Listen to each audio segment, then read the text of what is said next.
There, can you hear me? Is the sound system operating? I think so.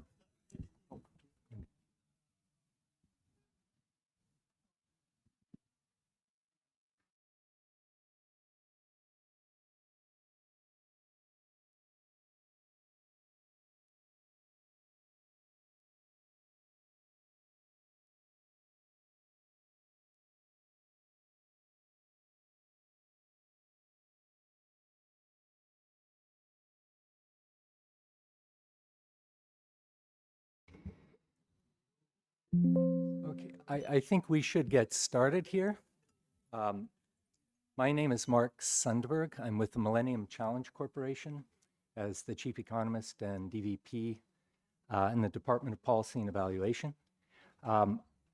This session, titled Building Resilience and Accountability, Motivating Policymakers to Use Evaluation Evidence, touches on a key issue which we've heard addressed in different aspects across many of the presentations that have already been held here. And I suspect some of these elements will resurface here. So questions about the rigor and relevance of evaluations, the importance of agility. The session on real-time evaluation touched on that key element of timing. Keeping lessons simple. And I think Manny said, no gotchas, that gotchas are problematic for getting evaluation findings across to their users. Some of these will emerge here, but there are also some key differences. And I want to emphasize that in looking at the knowledge management and use of evaluation findings on this panel, we have two quite different perspectives. One is the generation of knowledge management tools that are used in the MDBs, in the multilateral development banks. And we have two speakers that will be presenting from that perspective. How do you influence the use and adoption of evaluation knowledge products inside the MDBs, inside the organizations? The second perspective, which is very important, is really down the results chain and how evaluations influence policy and how they get used within government to affect programs. And we have two speakers that will be addressing that as well. So we're also seeing this issue of resilience from different perspectives. On the one hand, we'll have a presentation that looks at more macro, fiscal, public financial aspects in dealing with crises, the debt crisis, which is still one that is very alive and very important in many countries today.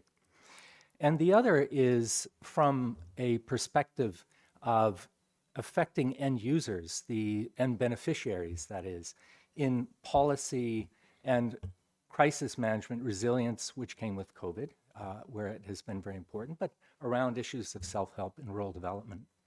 So without further ado, I will introduce the panel and then we'll start with presentations. So sitting to my right is Jeff Chelsky. I'm not sure he needs introduction. He's been on a few panels already. He is the manager of economic management and country programs, the unit that's in the independent evaluation group in the World Bank. He also had an interesting previous incarnation working at the International Monetary Fund, and where he was instrumental in helping to set up the independent evaluation organization at the IMF. Probably there's some controversial stories to tell about that. Next to Jeff is Mr. Charanjit Singh.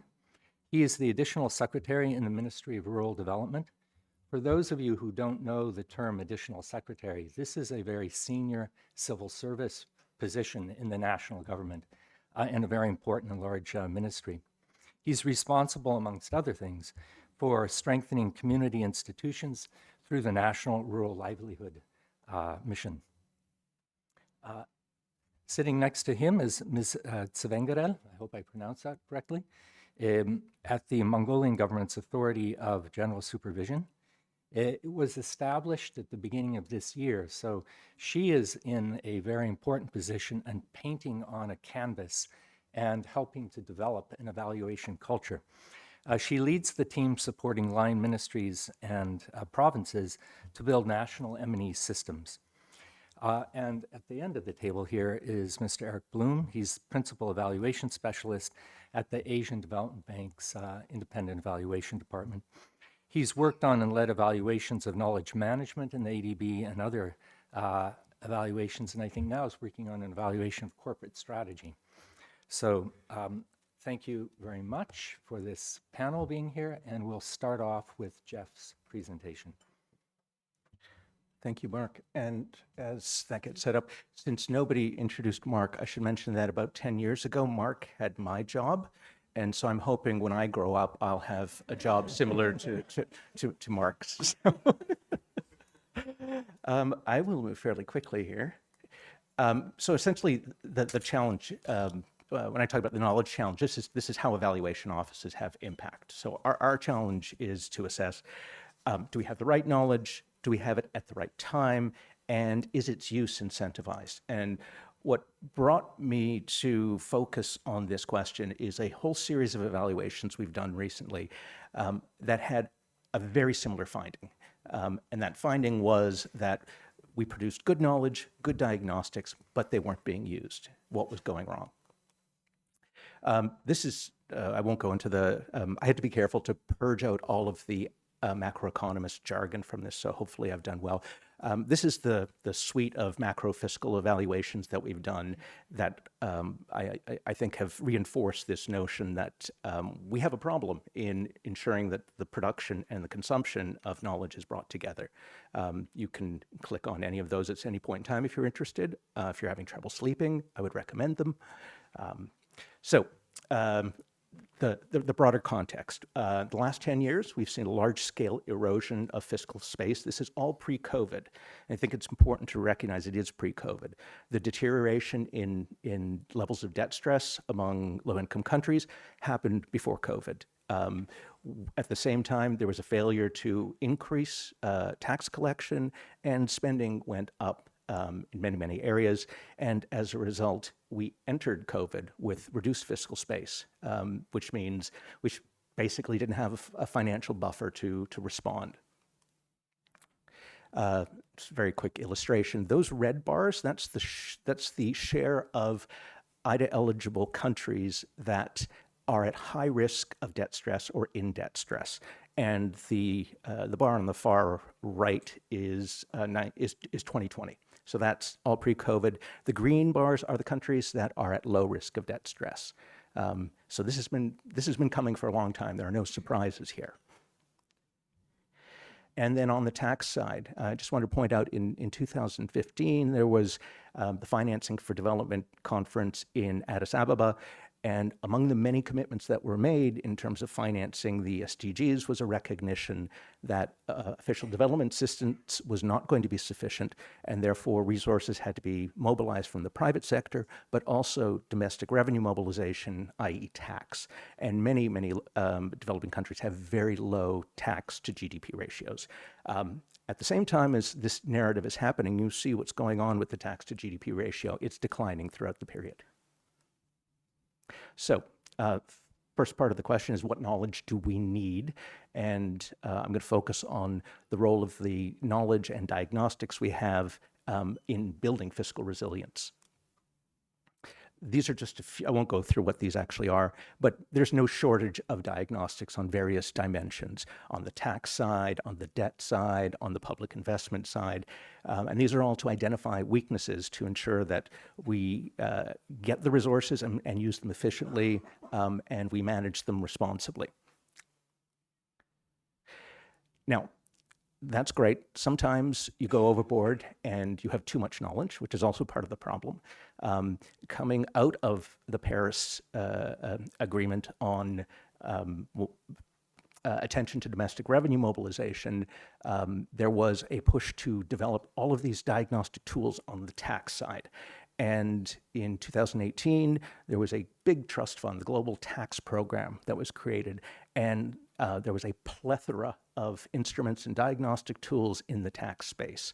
This turns out to be important because even though we've got all this information, the task leaders who would need to filter through it and identify reform priorities to go into the programs that, say, the World Bank supports, would have to figure out which of these are most important, how do they prioritize reforms across the various diagnostic tools, and it's not an easy thing if you're not a tax expert. This is actually a slide that World Bank staff presented to the board. The board wanted to make sure that we were doing enough in the tax space.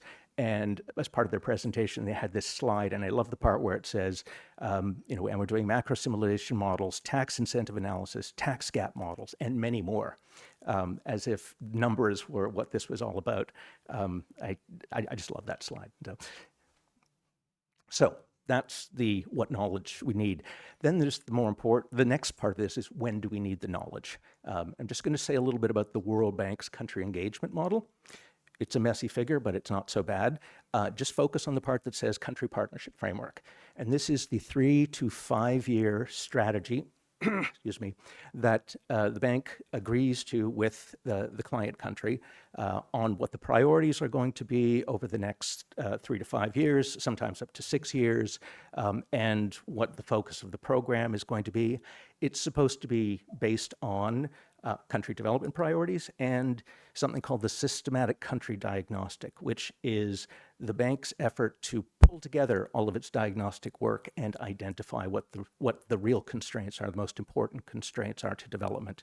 On the right side, those are the major ones that I had listed in the macro fiscal space. They're on the debt side, they're on the public expenditure side, they're on the investment side. So, did we make use of the knowledge to build fiscal resilience? You probably guess what the findings are from that list of evaluations. We did to some degree, but I think the real issue is why didn't we to a greater degree? And what we found is, particularly in the debt and fiscal space, there was a sustainable development finance policy and all sorts of initiatives to help countries strengthen their debt management capacity, but they didn't really focus on the main drivers of debt.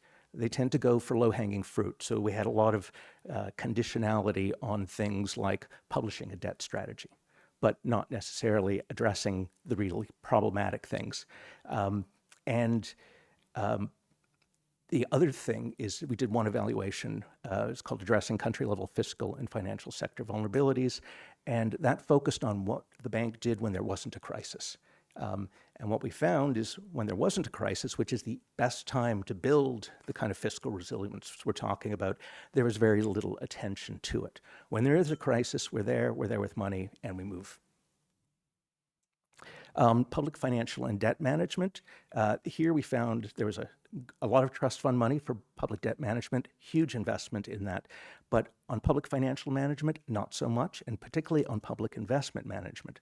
And in fact, when we presented this finding to bank management, the reaction from the two separate parts of the bank, one that did debt management, the other that did public financial management, was these had nothing to do with one another. We were conflating two concepts. And our GG responded with, I think the words she used were, it does matter what you borrow for. And a lot of the borrowing was for growth-enhancing investment, but it wasn't actually used in a way that enhanced growth.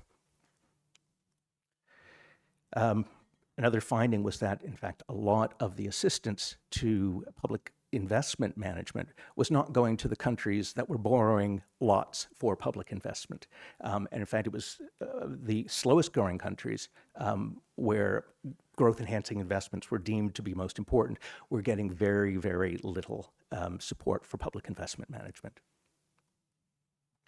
So our recommendations were focused on how do you incentivize all of this knowledge that's floating around to make sure it informs your activities and your strategy.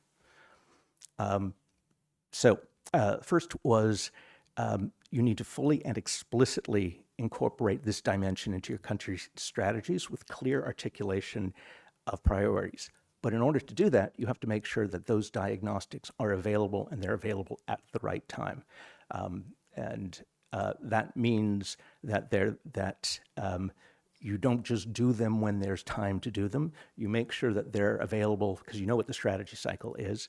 This was not happening, and a lot of this had to do with the fact that it's a very decentralized organization, and people, when resources available, when staff are available, they go and do them, not necessarily when the diagnostics are needed.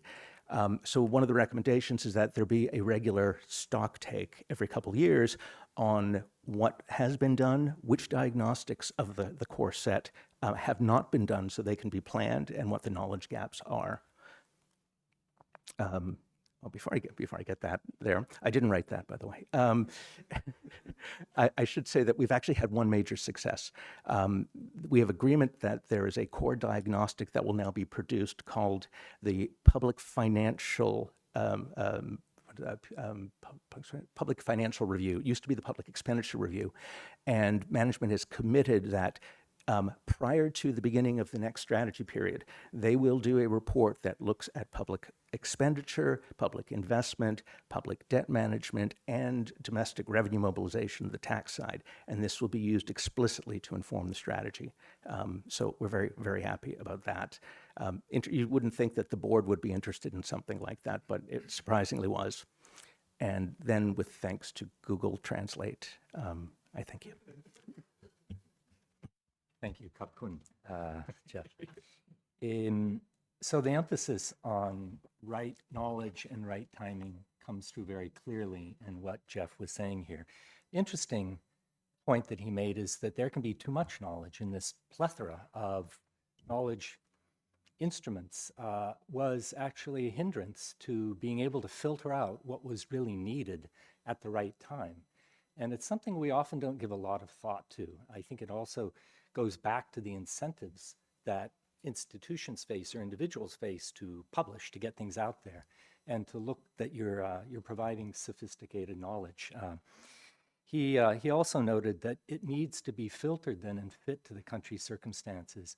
And in these circumstances, with debt crisis, fiscal space disappearing, and a tremendous need to address that during the COVID period, it really boiled down to the need for more sufficient filtering around the debt and public financial management function, there were some successes, but it was far less than would have been ideal.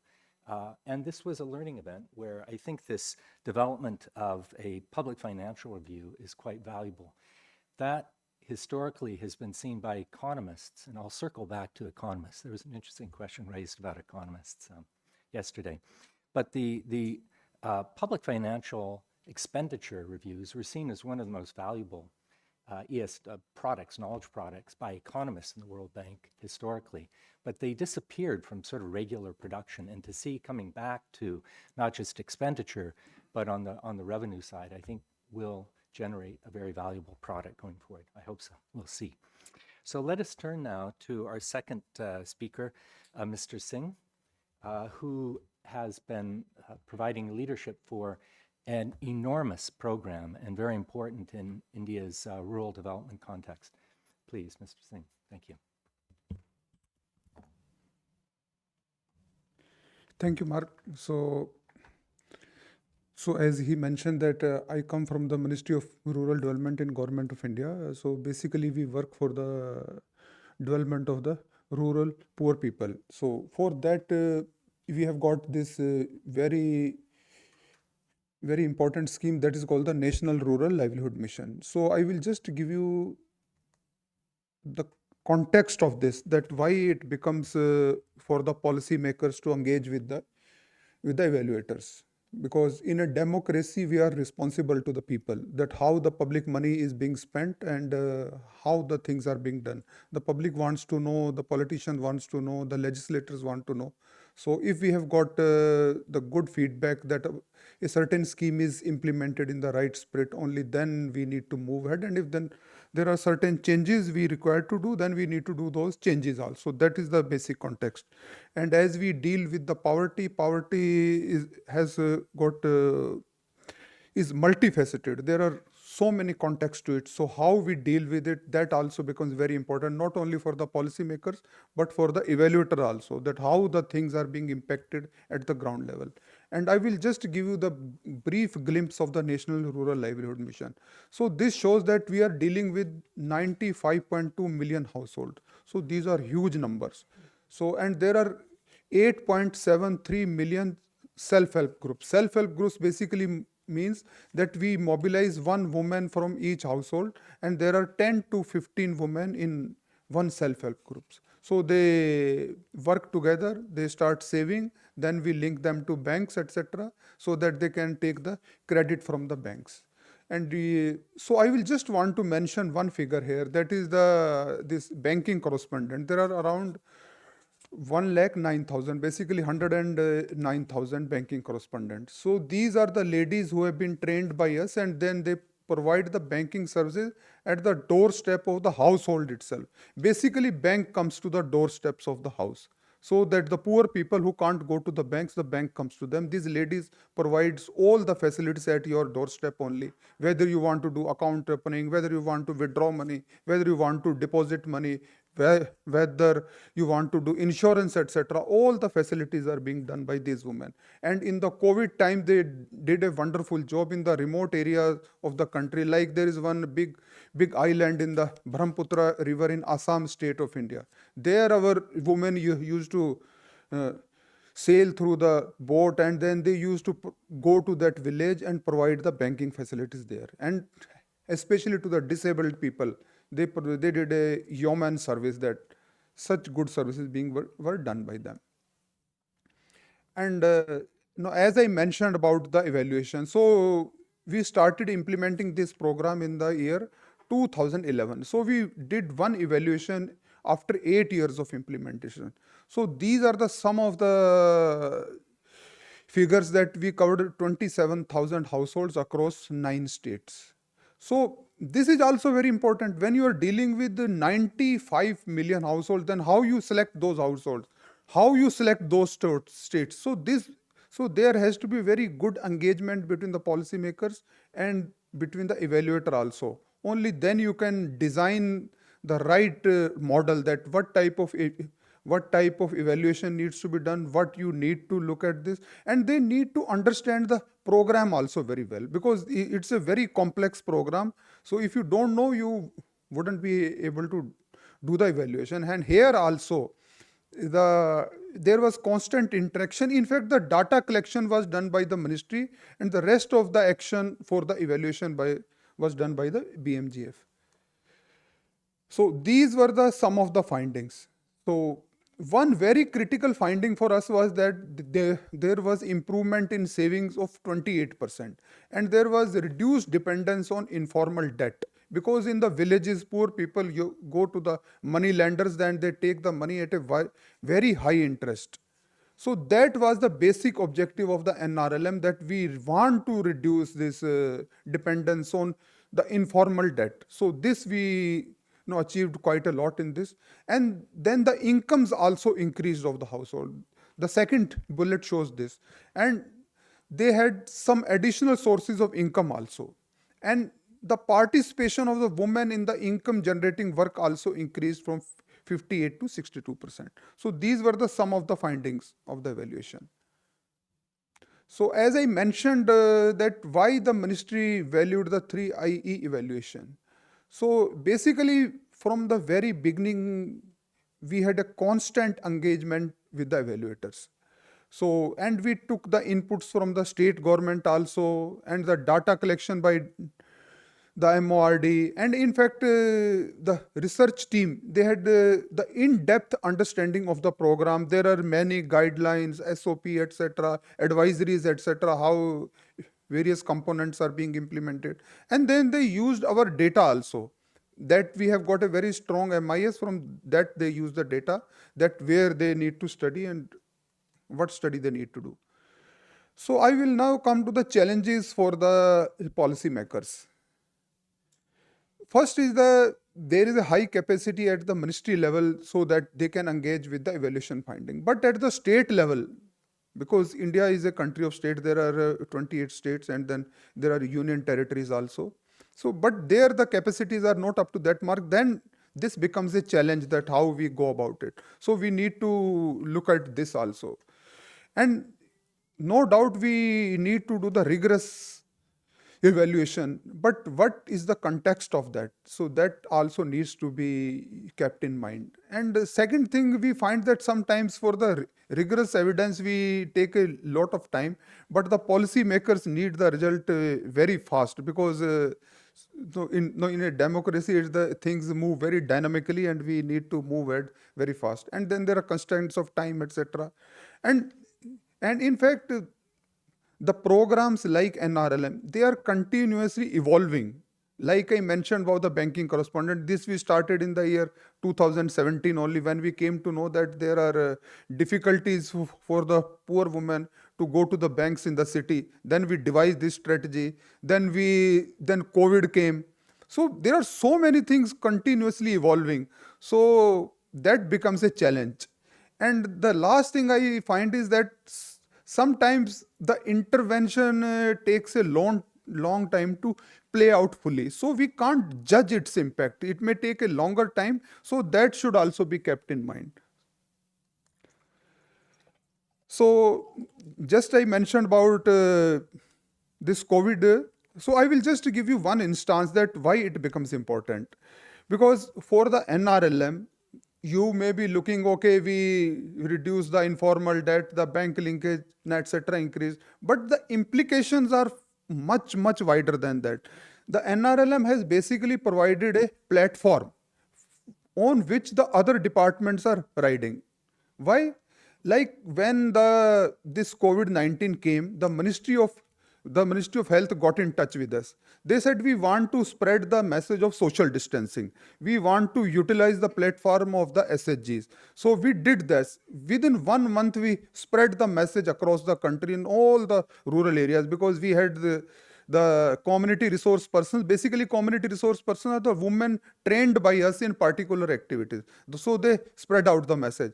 Then the Ministry of Health said, now we want to do the vaccination. And doing vaccination on such a large scale across the country. Then also our women came in front. They took the group of women to the hospital or some center where the vaccination was being done. So we could do this vaccination on such a large scale in the rural areas. So these are the things which were not intended by the NRLM, but they need to be covered. So there are different implications for the evaluation, I think, that we need to keep in mind. So I will just give you some food for thought that I thought we need to think about this.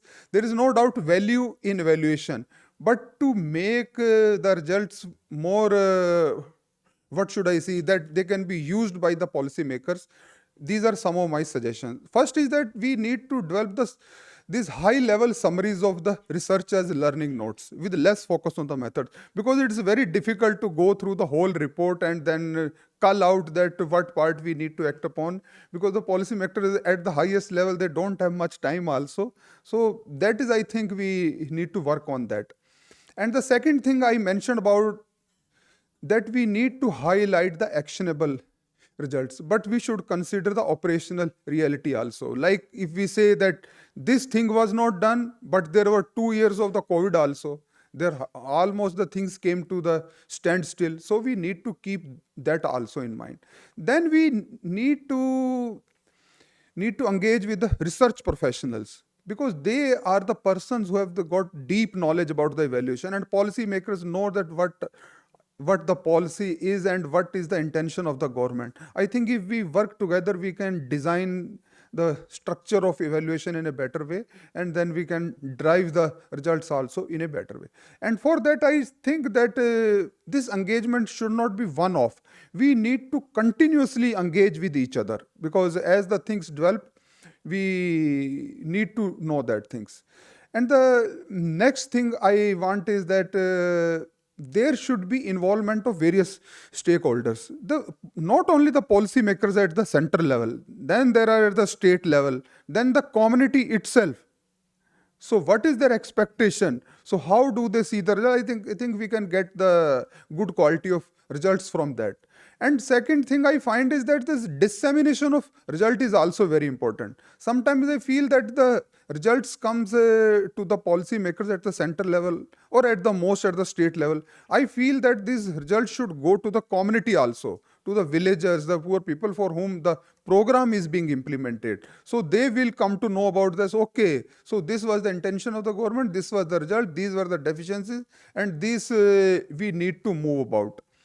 And so basically, there should be two-way communication. There should not be only one-way communication. We need to continuously engage.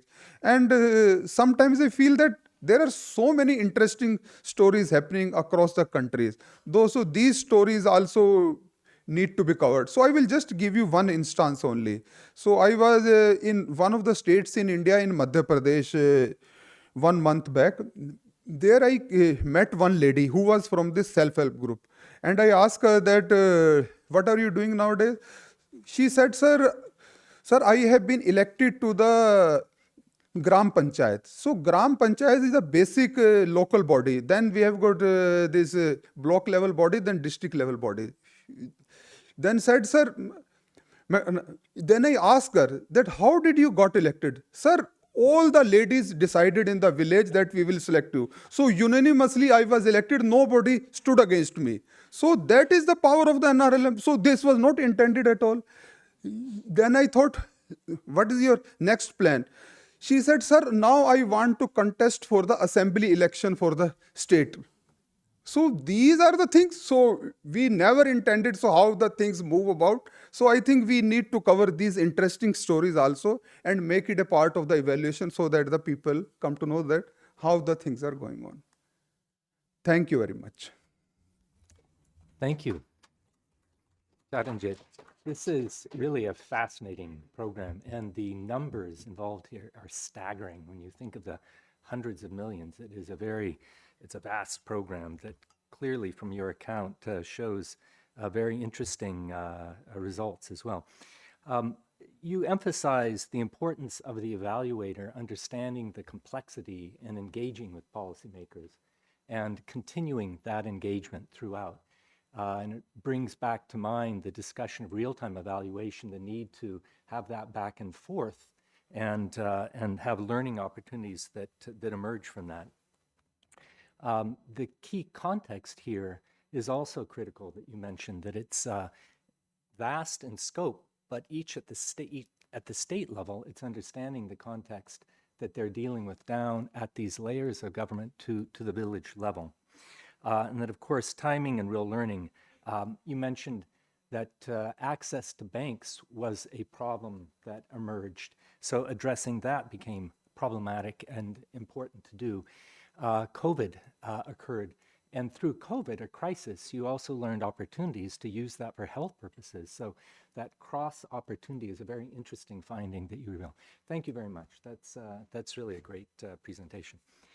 If we could turn now to Tsengaren. I think you have a slide there. Thank you.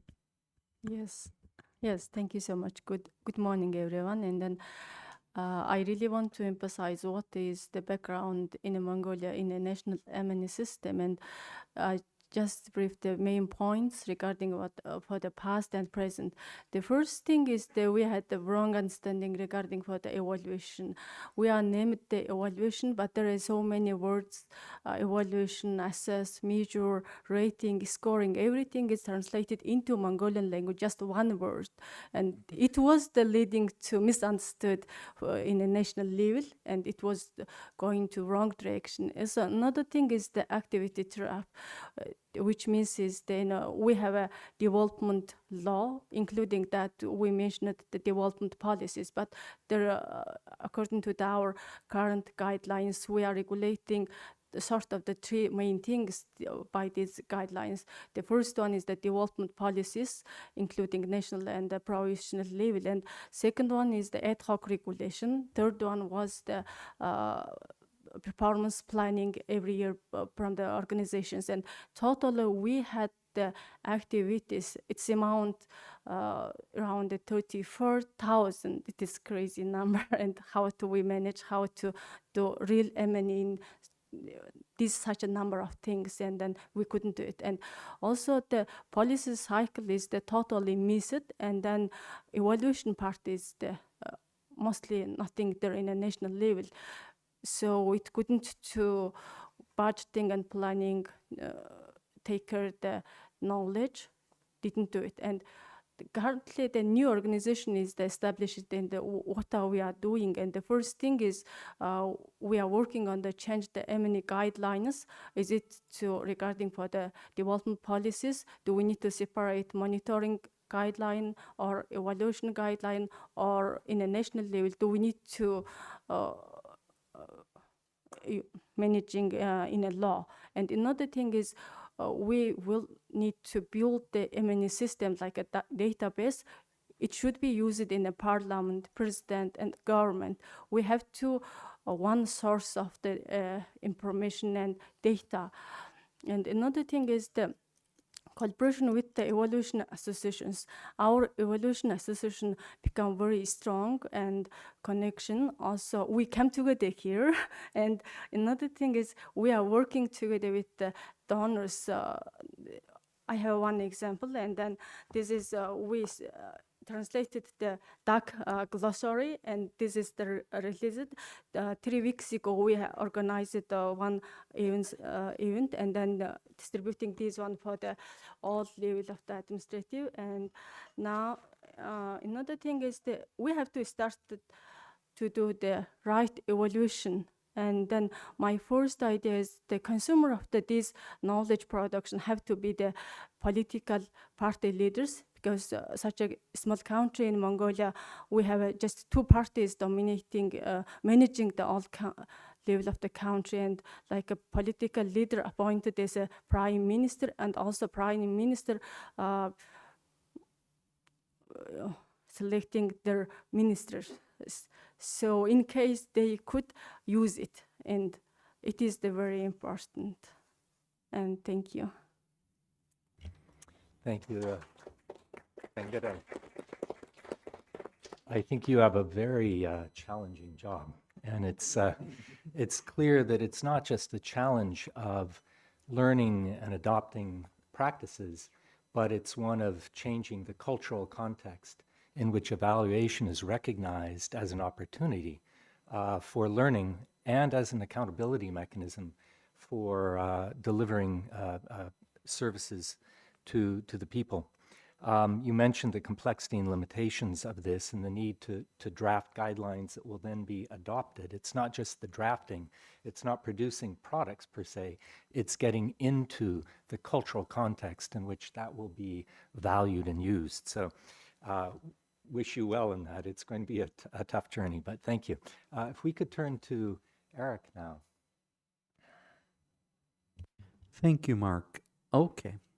So I want to stand back a little bit and think a little bit more about think about what knowledge is and maybe how we can use it in our lives. I'm not going to talk in a philosophical sense, but just sort of at a practical level in our organizations, and sort of the role of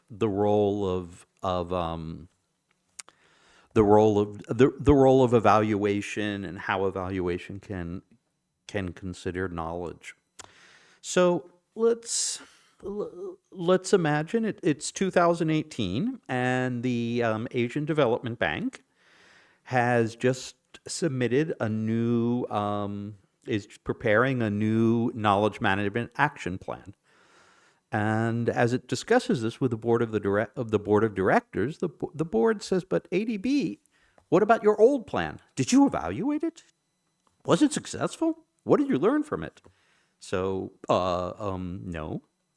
So then they asked IED, where I work, if maybe we could do a quick evaluation of the previous action plan, so that we could provide some feedback and have the new action plan incorporate a little bit of some of the learning and so on. So we had in IED, we had 2 models, we had 2 examples.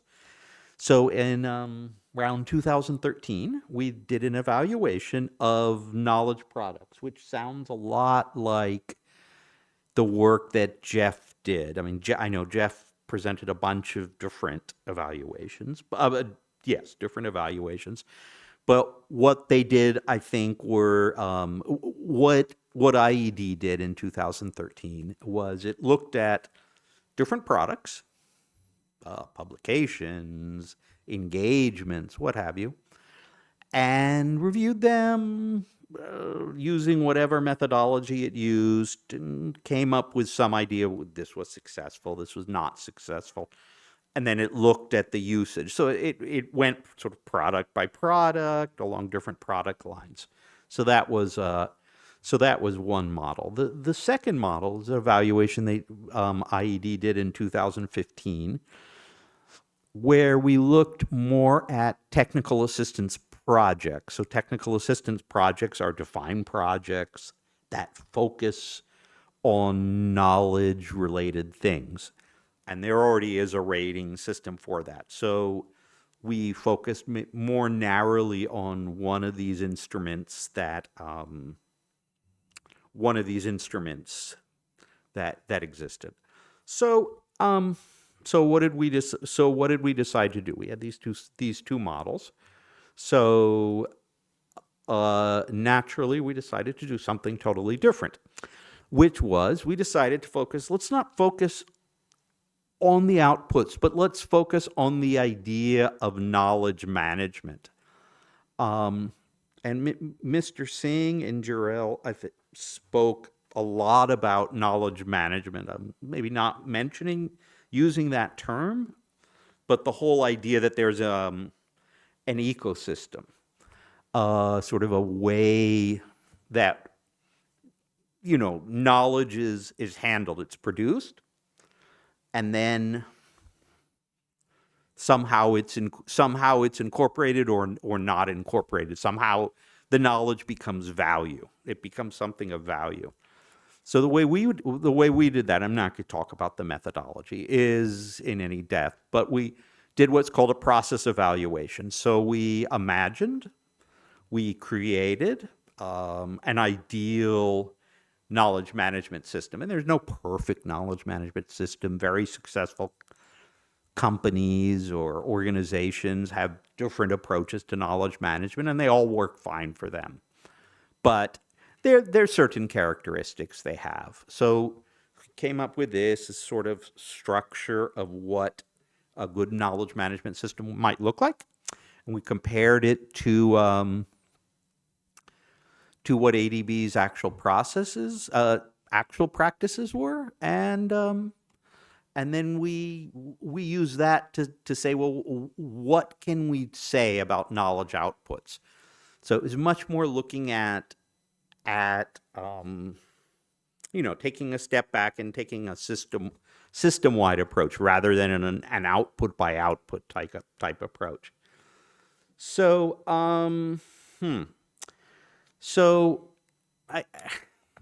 findings, recommendations. So I think the overall spirit of our findings was something like, look, ADB has been talking about the importance of knowledge for years, so it has to make a decision. Is it just, would we just talk about how valuable knowledge is, or do we do something about it? And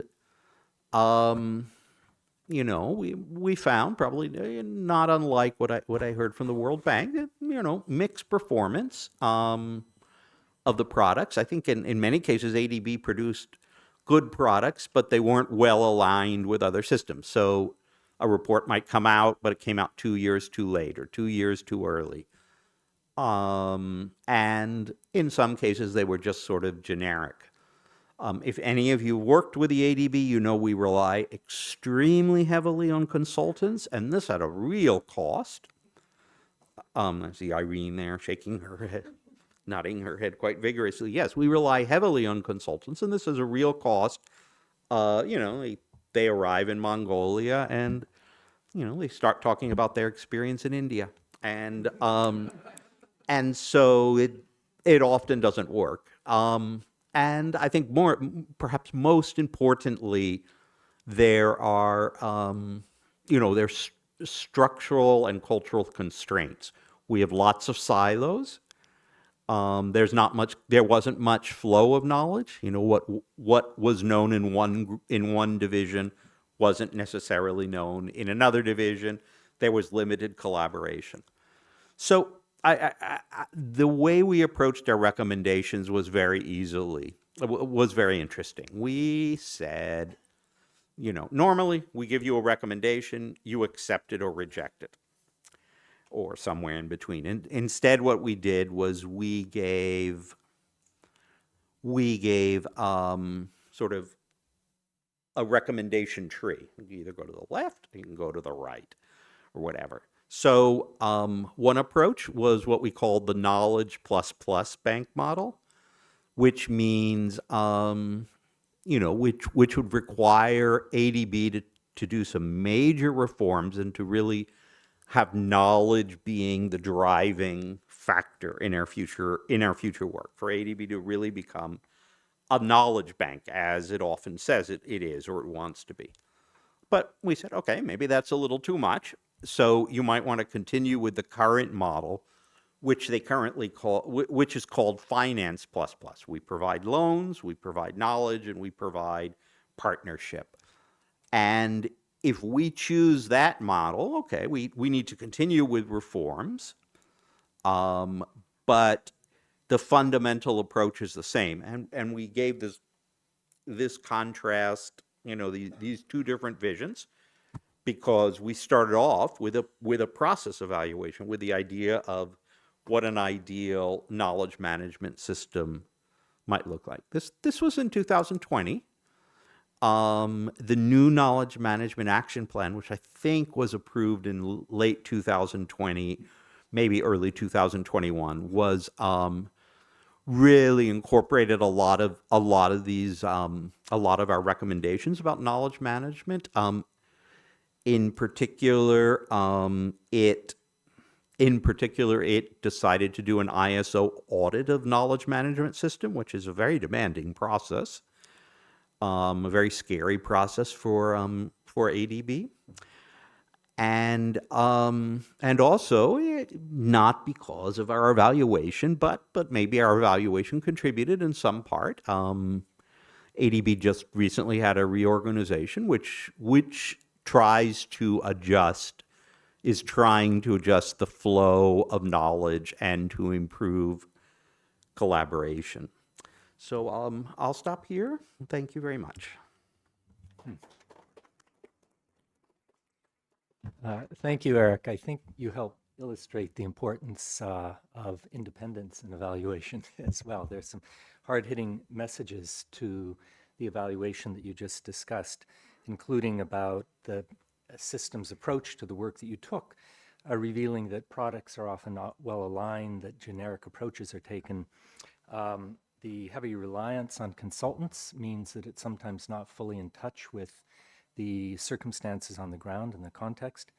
The siloization, and the need then, as the ADB looks towards whether it should be more of a knowledge bank or a financial institution, that will have major implications for changing the culture and changing the structure of the bank. So thank you very much. Going forward, I'm going to ask each of the speakers a question. We'll run down that and then open up to Q&A for the rest of you. And I'll start in the same order that we had the presentations. Jeff, if you could reflect on the discussion you had about the alignment between knowledge products and their use on the incentives, the root cause of misaligned incentives for drawing on evaluations to inform policy and structuring country strategy. How do you evaluate incentives if you're thinking about that as a chief problem in the institution? Thanks. I was actually hoping you would ask that question, and I didn't know you were going to. What I was thinking while I was listening to my panelists is that I should be sitting down there with you, because I've learned so much from what everyone has said. And on this issue of incentives, Eric talked about silos. And these silos are often reinforced. They're disciplinary silos, they're institutional silos, they're financial model silos. Even within at the World Bank, we'll have our Department of Macroeconomists, but some of them are financed from base budget. Some of them are financed from these trust funds. We've got the debt management facility. And because the money is coming from different places, their incentives on what they do is coming from different places. And the decision of someone working on debt management to go to, say, Mongolia and do a debt management performance assessment has nothing to do with whether or not the country office needs one at that time. And often it's disconnected from what the country economist working on there thinks is a priority. And in the case of the World Bank, as we become more and more decentralized, those linkages become harder and harder to make. At the same time, we gain from being closer to the client on the ground, but it comes at a cost. The other thing is Mr. Singh was talking about the importance of maintaining that dialogue with the policymaker.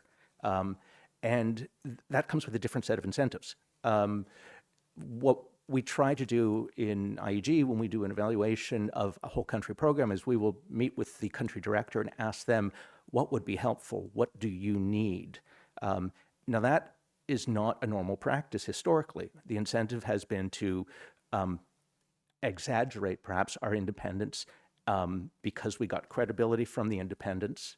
So that was, and we would say, well, we're independent evaluators. We're not asking anyone what they need. But understanding that and therefore being able to present your evaluation findings in a way that will be easily accessible to that person is critical. And the last thing, it's a little bit different than the incentives, but Gabriel is talking about getting understanding of the concept of evaluation. This isn't just a problem that Mongolia faces. At the World Bank, whenever we discuss our work program with our executive board, a lot of very well-educated, senior,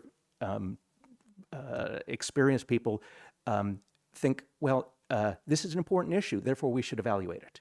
And we get asked to do evaluations of things that are not evaluable, things that often don't make sense. We're very good at inventing new frameworks. Right now, we have got something called GRID, which is Green, Resilient, Inclusive Development. And we got asked to do an evaluation of GRID because it's top of mind for them. But it's not something one would evaluate, particularly since it was only invented last year. But the fact is, understanding what the role of evaluation is we have to realize that not everyone understands what we do and the role it plays. So understanding the role is important for incentives as well. Charanjit, if I could ask you a bit to explore a bit more deeply some of the work that you mentioned, very interesting. When we spoke yesterday, I mentioned that in the early 2000s, I had worked on Andhra Pradesh, and that self-help groups had been quite important in Chandrababu Naidu's, the chief minister's development of the state there. And you are now overseeing a program that is so vast across states that include from Bihar to Rajasthan to states of very different characteristics, capabilities. And I'm wondering whether you could talk a bit about how the differences across states were brought into the evaluation lessons to see how different approaches to the self-help groups were perhaps necessary at the local level. If I can ask actually two questions. Another one that I wanted to ask is how to best use crises to advance policy, what the lessons were of bringing crisis into the policy space and thinking how you could then leverage the evaluation to make that more useful. Okay, thank you, Mark. So as you know that India is a very vast country. There are many states and union territories. There are so much diversity is there, not only in the language, religion, so many things are there. And to deal with poverty, so the context becomes more challenging. So things are very different in one state from another. But that has been the beauty of the federal system, that we learn from each other. So this NRLM is a new program started in 2011, but steps were started taking shape in the year 92, 93 only, when the self-help groups were first formed by the NABARD, that is the National Bank for Rural Development. So that the things started from that. So what happened then came SGSY. Then you mentioned about Andhra Pradesh, that some steps were taken by Andhra Pradesh. So we learned from the East state. So it's a continuous process. So that's why I was saying that evaluation is a very dynamic process. So it's a matlab, every and the second thing is we should keep this in mind, that context and diversity in mind. Because what may work in Andhra Pradesh may not work in Bihar. That may not work in Jammu and Kashmir, may not work in Nagaland.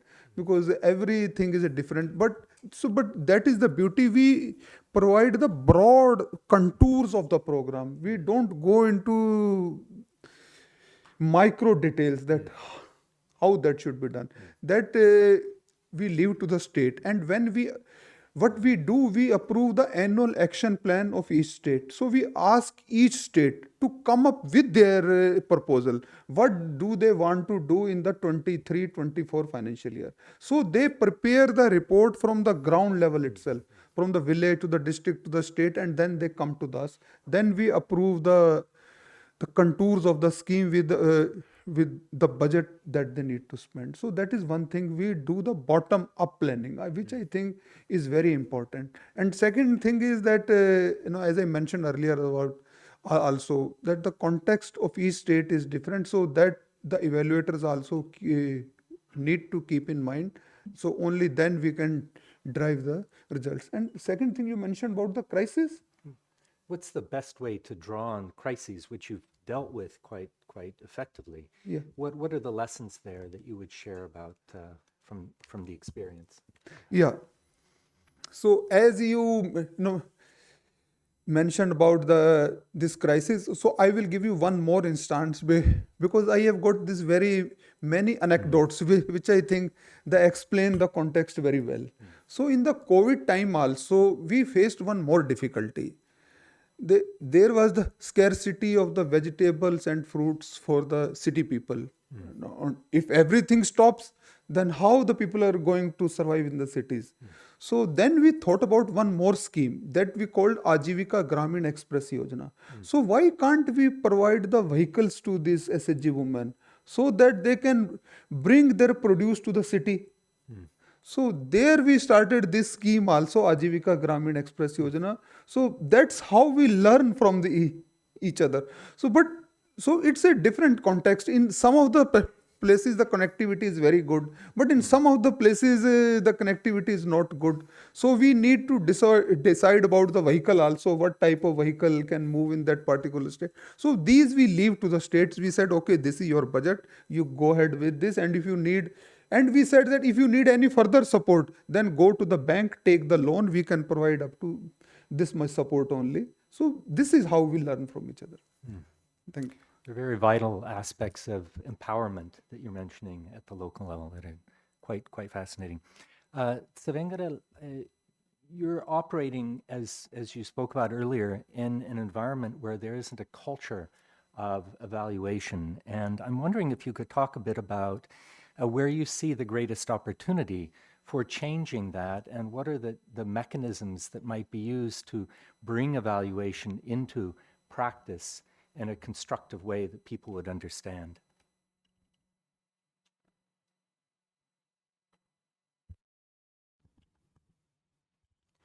Yeah, thank you so much for your question. And then the first of all, I think the political will, what they want, will they support? And then the second one, I think the collaboration within the government, within the ministries, and also the province levels, how are they working? And then secondly, also the donors working in Mongolia, and then donors can collaborate. And then the last one is the government and also donors working together.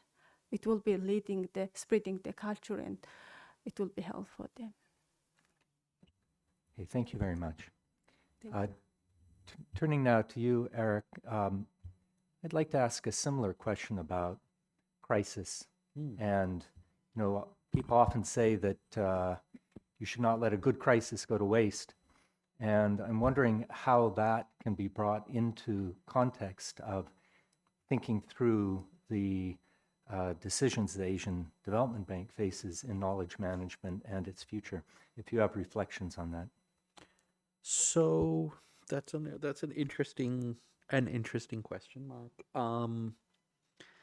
So I think I like very much Mr. Singh's response to that, and I think we've seen different similar examples, throughout the region, Asia Pacific region, during COVID.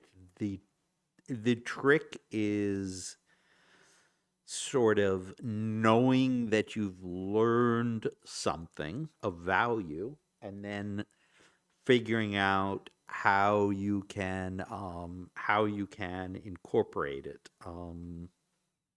how you can take advantage of of the fact that you've learned certain things in a different circumstance. So can we take advantage of that and not start from scratch?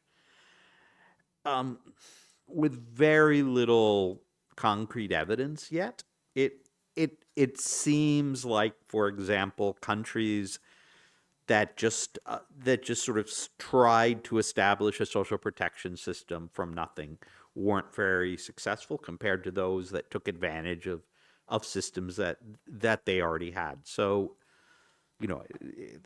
is this a knowledge management issue? Yes, because it sort of goes back at making an honest reflection on what you know and what you don't know, and focusing on the areas that you know, taking advantage of that. Okay, thank you. Thank you, Eric. Let's turn to questions from the audience. Please, if you could pass microphones around to Sir. There are two questions right over there. Great, and three. We'll take three now. Thank you.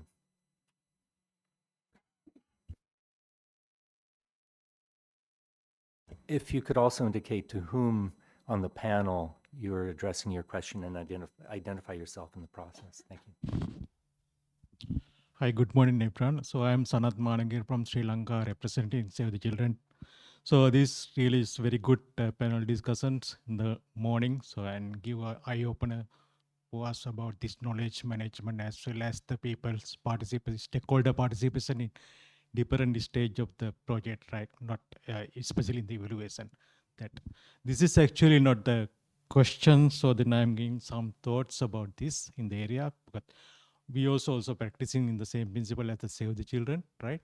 So then the Indians representative already highlighted that how it's important that stakeholder participation different stages in the evaluation. Actually, that is a part of the accountability also. So under the part of the accountability as a Save the Children, we considering three key main areas. One is information sharing, stakeholder participation, as well as the feedback and suggestions. So then again, so the information sharing and feedback and suggestion is directly linked with the knowledge management in the other section.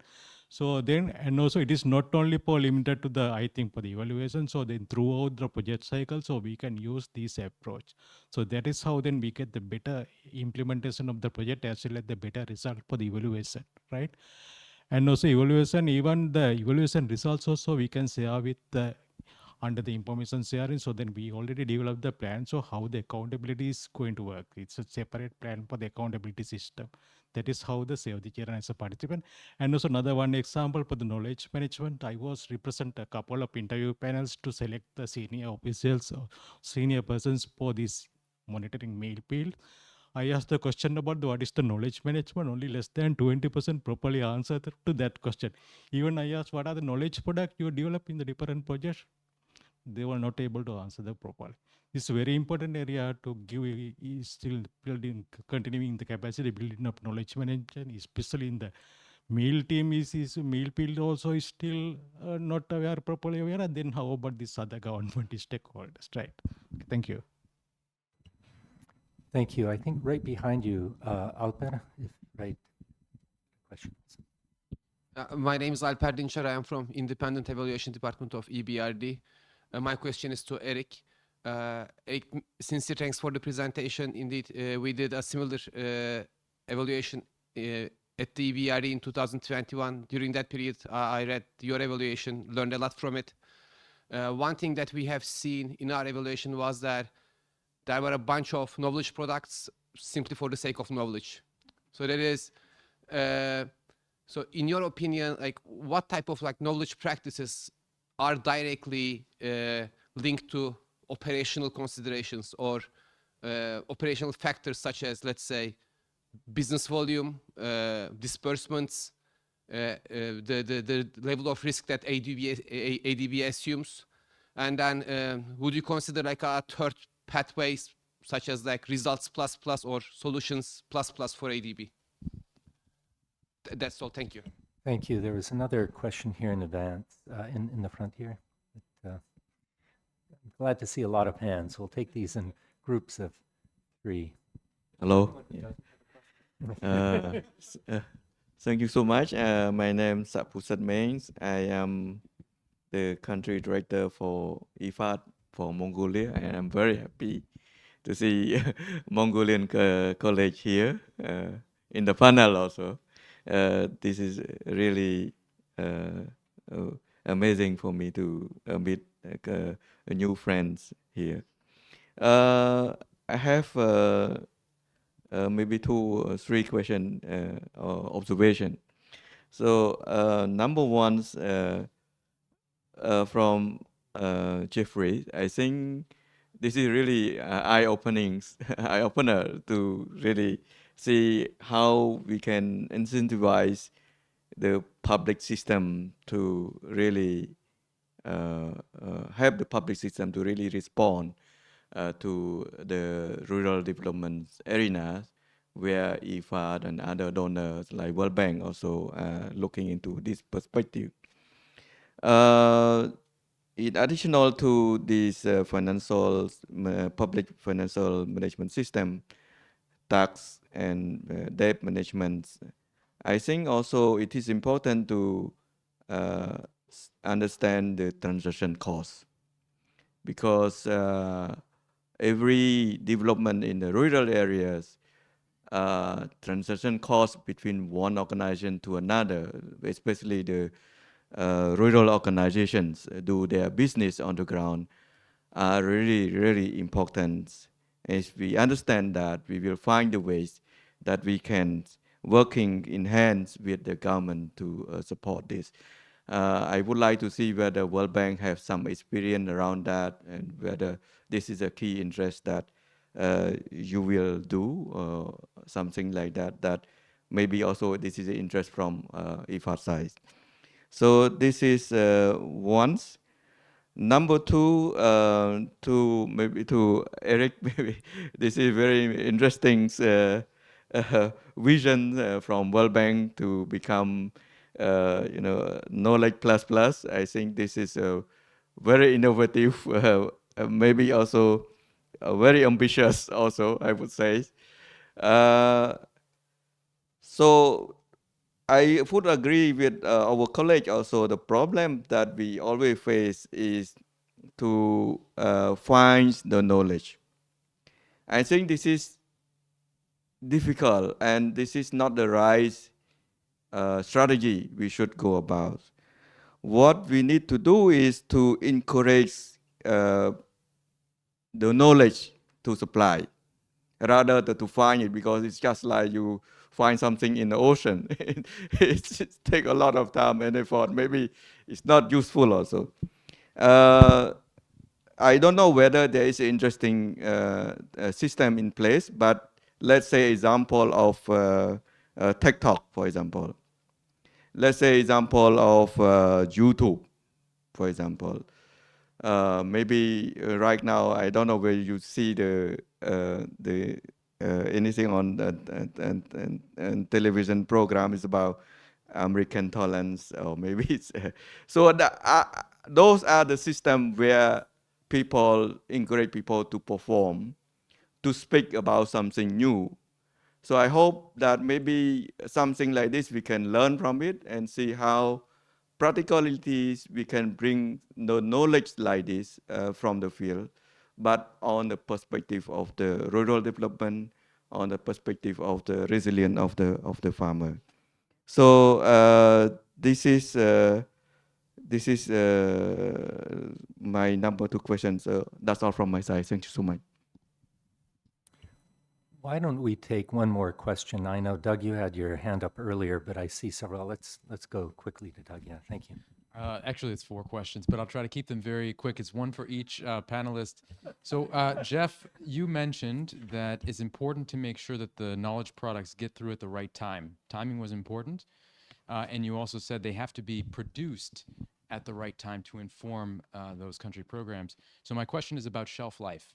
You said they're kind of, it's not appropriate to have them be done when there's time. They have to be done in time. What's the shelf life, and is it actually feasible to produce all of those at the right time? And is the consolidation part of increasing the feasibility of getting those things done at the right time? For Mr. Singh, you mentioned the variation in how the rollout of NRLM happens state by state, because those governments have some flexibility. To what extent do you see variations in the commitment to evaluation and using evidence at those states? And how do you manage those kinds of variations in terms of, let's say, sharing that administrative data, or the policymaker engagement, which is so important, or making use of the findings? How do you manage that from the perspective of this sort of national program?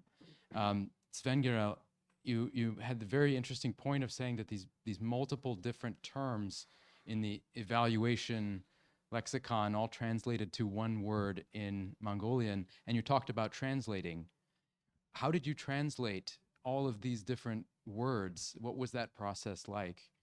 And then Eric, you talked about the sort of the knowledge plus plus model or the finance plus plus model as different possible directions, and that for the finance plus plus model, maybe the sort of incremental change or reform would be sufficient. So my question is, does that mean that functional knowledge management is less necessary if you're focusing on finance in the finance model? Thank you. No, I think we have a full suite of questions out there. So, Jeff, if you'd like to start, and we'll go down the row. Yeah. First, I share your enthusiasm for Mongolian representation. Facebook reminded me this morning that 1 year ago today, I was on vacation in Mongolia. If anyone has not been, I highly recommend it. I'll show you my pictures later. But the issue of building capacity at, I mean, rural is one thing, but subnational, I think, is where we are seeing progress. So a lot of the diagnostic tools that I was referencing have been adapted to subnational capacity. And I think initially it was for countries like Brazil, where there was less of a need for that support at a national level, but subnationally, so things have been adapted. And the good thing about the diagnostic tools, because there's, on one hand, yes, they are general, but they identify where the problems or the weaknesses may be, and then one can hopefully work with other development partners to address them. On the issue of shelf life, and once again, I'll stick to these diagnostic tools. It is important that they be updated on a regular basis. So, the debt management performance assessment is the one I'm most familiar with. And good practice is every 5 years having these updated, because they at least tell you where to look for the problems. And then your other development partners can step in the interim and help address them. It's interesting that sometimes they do have a surprisingly long shelf life. I remember reading the debt management performance assessment for Mozambique in 2008, which identified all these shortcomings in debt reporting, debt contracting, public investment management, et cetera, et cetera. 8 years later, there's the hidden debt crisis. One of the first things the bank does is send down a mission to do another debt management performance assessment, and it had exactly the same scores. So sometimes that does happen. And just very quickly on the issue of don't let a good crisis go to waste. The worst time to try to do knowledge work is in a crisis. And what you want is to have that analysis done so that when the opportunity comes, and sometimes crises are opportunities, you know where to go, you know where to work on. And in the debt space, again, COVID hit, and what were bad debt situations suddenly became much worse, and there was pressure to do something on the debt front. But without the analysis of what that needed to be, we went for the low-hanging fruit, which were things like publish your debt strategy. Not necessarily implement your debt strategy, but publish it, which wasn't so helpful. Thank you, Jeff. Charanjit, a question again about state-to-state variation and sharing of information. Thank you. Yes, so you mentioned about that the variations are there in various states. So no doubt about that. So the data from the evaluation is given to us. We know that what is the situation in states. So I will just give you one example. Like I mentioned about this bank linkage. So what is the average size of the loan being given in Andhra Pradesh or Telangana? It will be around 5-6 lakh, means 500,000 rupees. But if we move to the northeastern states, it will be less than 100,000 rupees. So we know that, but what are the reasons? So that becomes critical here. So that we come to know, and then we study that, and then whatever remedial action needs to be taken, we take accordingly. Like now I'm mentioning about this bank linkage. We know that in the northeastern state there is a brick and mortar banks are very less. So what do? Then we need to place this banking correspondent. So because they take the banking services to the doorstep, the woman, or we go to the Department of Financial Services, that we need to bring some scheme so that more banks are established in that particular area. So that is a constant engagement. But I just missed one thing, which I want to emphasize it again. That is the capacity building of the officers also at the state level and the central level. They need to be told about that, what are these evaluations, how are these being done, how you can take the learnings from them, and how you can take action. So that's why I'm saying that constant engagement is very essential. So capacity building of the policy makers at various levels is also very critical. Sangaral, there was a question to you about translation, which is a very rich question. I would like to just piggyback and ask you, at a separate session, there was reference to the importance of YouTube in communication. And I'm wondering if you've thought about using, also there's reference to Facebook or, I don't know, Instagram, other TikTok, something of that sort. But is social media a way to get a bottom-up opportunity to think about evaluation and accountability? So I'm adding a question to the list. Okay, thank you so much. Yeah, regarding for the translation, and we understanding sort of the so many words in just one word, and then we are implementing also just like a one word, and then how to we are implementing this meaning is in our guidelines we just put the percentage referred by the percentage, and then when we're receiving the performance from the province and ministries, we just put the percentage. For example, if this work is the not good implemented, 0, and then 30, 50, 70, 90, 100. Just we sort of these percentage levels and put this on, and then this is the name of the evaluation. Yeah, and we want to improving our situation, and then we are started to work collaboration with the donors, and then the first good thing is that I think this one it will be it will.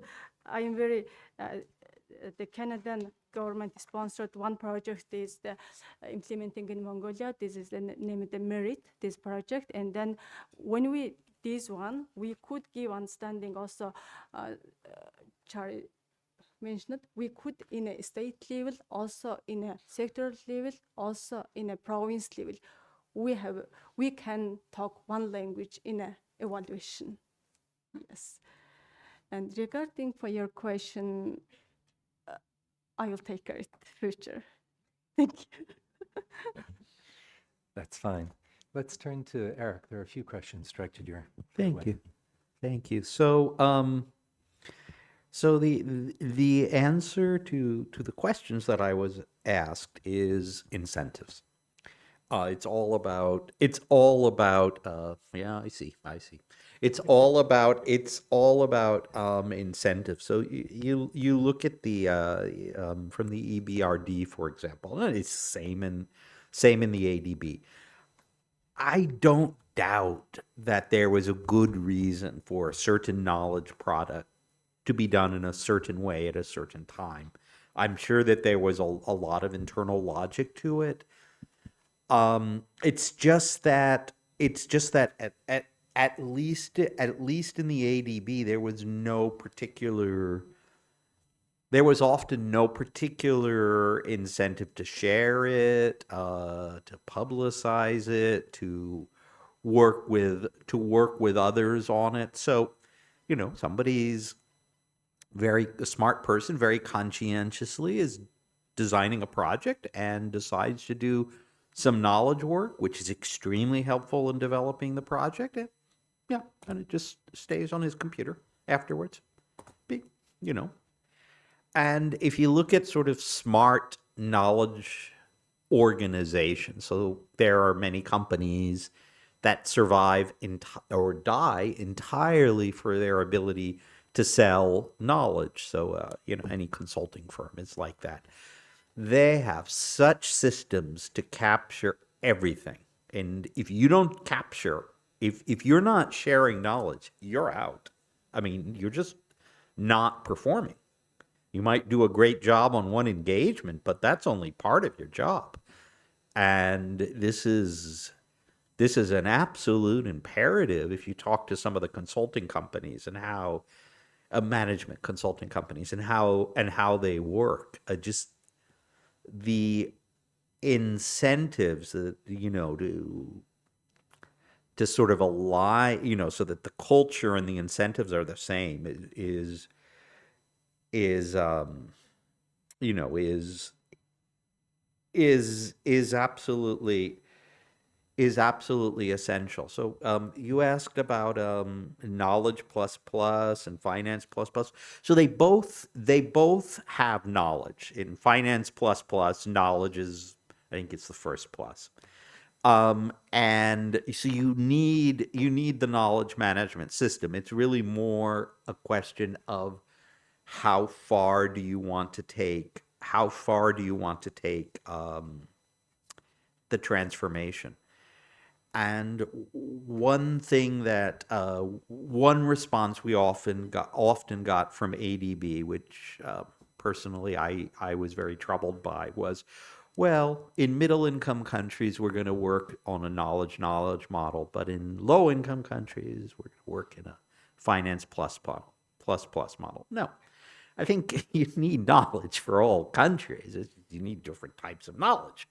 But to just sort of say that, well, Moldova is so small, doesn't worry about knowledge. Yeah, not true. Not true. They might not have as many deep thinkers as India. They don't, but knowledge is important. And I think that sort of thinking through what your model is for knowledge and how you use it, the incentives. And I think that also gets to the timeliness. I don't know what the timeliness is, what the shelf life is for knowledge project. I suppose it just depends on the product, but having a sort of a model, thinking it through, making sure that there are incentives and not just having things happen and not taking advantage of them, I guess. Thank you. Thanks, Eric. We have time for another round of questions. I know you had your hand up, I think Maldives, right? Audit. And back here and there, please. Yeah, I have the mic, so I can go first. Okay. Already. Hi, good morning. I am Ujjul from the Nepal. I work at the ASIA Foundation as the Senior Monitoring, Evaluation, and Learning Specialist. Probably the Eric has already provided some response, but I'm just curious regarding, I'm also working the M&E, and knowledge is like when we produce the knowledge product, we often ask the question, what is the offtake of that? Yeah. So I'm really curious to know regarding the how this offtake, like after the knowledge product, like it's definitely how we have like any mechanisms that how other are also like using that knowledge or like documenting or like to what extent we are concerned about that as being the ADB involvement or any other mechanism that we also track that we produce this knowledge which we use for ourselves and other also like other as also like developing on a mega project or other have used that kind of any we have that mechanism to track that optics of this knowledge product. Thank you so much. Yeah. Great. Yeah, why don't we go here? And then we should get a bit of gender balance. So I know that you had your hand raised over there too. But if you would like to go first, Shall I? please. And then Yeah. Good morning. The interesting thing with the Asian Evaluation Week is all the panel discussions are really interesting. So as this one, yeah. I'm Ibrahim Fazil, Assistant Auditor General at the Auditor General's Office of Supreme Audit Institution of the Maldives. Yeah. Basically, I have 2 comments and 1 question. Yeah. The first comment is that when it comes to evaluation and audit, yeah, I believe that they are very similar in my opinion. The performance audits of the projects and also the evaluation there are either carried out by maybe the maybe a division or department within the implementing agency or independent evaluation, right? And the performance audits of the projects would look similar in my opinion. Yeah. Therefore, I actually wonder whether there couldn't be some collaboration between the auditors, performance auditors, and the evaluators. Yeah, because they're doing similar kind of work. Yeah. The other comment is that like what Eric has said earlier, if you don't do knowledge engagement, you die. As there is a belief in consultancy or consulting that you are as good as your last engagement. Yeah. Therefore, you should be evolving, building your knowledge, database that you can make use of for future engagements. Yeah. And my final one is a question to Charanjit. You were talking about communicating the findings and the recommendations to the lowest level of the, to the village level or town level. Yeah, I wonder how we could actually effectively communicate with them because they may not be able to understand the kind of jargons and all that we may be using in mainstream reports. Yeah, thank you. thank you. To the back here. Hi, my name is Sylvia Chung. I'm from Protein Consulting Malaysia. And yeah, like all the participants here, I find that this panel discussion is very, very interesting. I'm actually not trained as an economist, but I'm an educator. So and the talk about knowledge management is very, very interesting. And one observation that I have is that I find that we live in a world of solutions in pursuit of problem to solve. And it is actually the wrong way around, right? And as a result, a lot of time our final objective is to implement the solution and not to actually provide solutions to a problem, right? So therefore, we churn out knowledge, products, we churn out whatever, a lot of these apps and all these things. So, so we're actually living in a lot of supply side kind of culture instead of a demand side culture, in which where we need to serve the grassroots. As people, as a person in education, the grassroots, the people that we serve, the students that we serve, these are people that are very, very important to us, and their voice needs to be heard as well as we create knowledge. So my question will be to Eric, as you work on Eric knowledge product. Knowledge is, differs from in terms of the definition of knowledge, it differs from culture to culture to culture. What one culture determine as knowledge is different from another culture. And so when you develop those knowledge product, do you consider this? You know, and when you disseminate this product, do you also consider how different culture receive those knowledge? And as an educator, I also believe that we actually educator believe that learning is a social activity. You don't learn alone, you know, or you know, by creating a product at HQ level in the comfort of your air-conditioned room, but you learn together with the grassroots, with people. You know, sorry if don't throw tomatoes at me, right? for saying all this, but we need to speak truth as evaluator, right? So yeah, something for us to think about as we are so high level, but we must remember not to leave behind the people that we serve. That is all at the grassroots level. So my question will be, how do you then, you know, bring this knowledge, this high level knowledge to the grassroots? Thank you.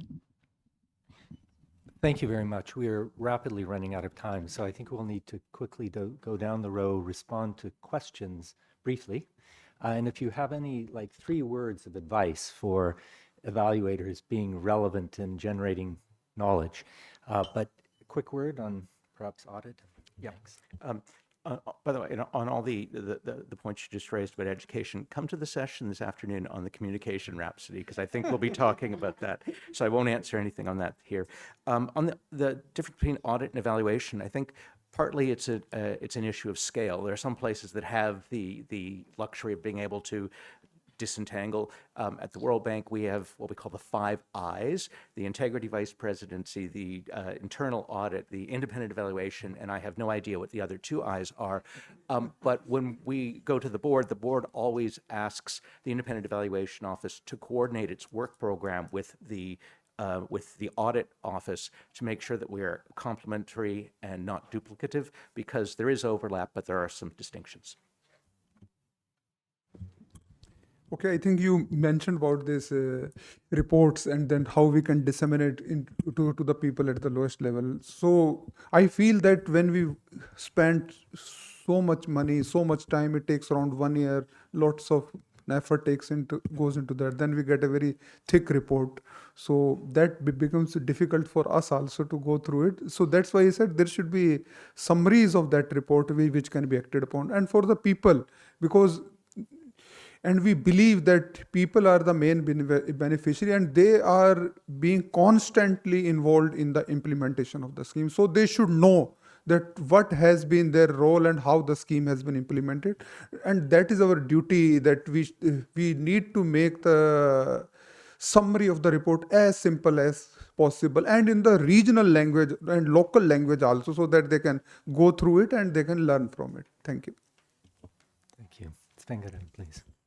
Yeah, regarding for the 3 word, I would say the collaboration and professionalization, also the scientific decision making. The last. Great, thank you. Very concise. Eric, please. Thank you. No, so I fully endorse what Mr. Singh just said about the importance of dissemination.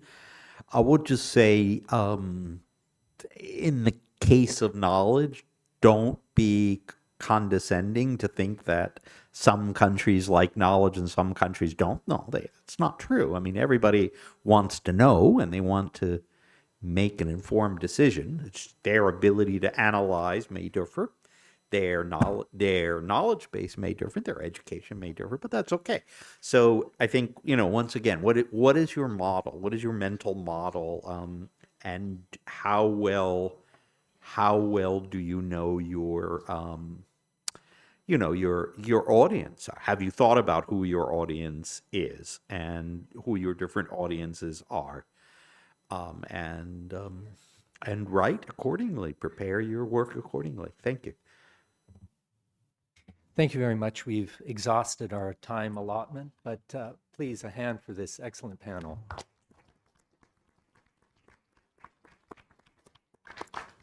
Thank you.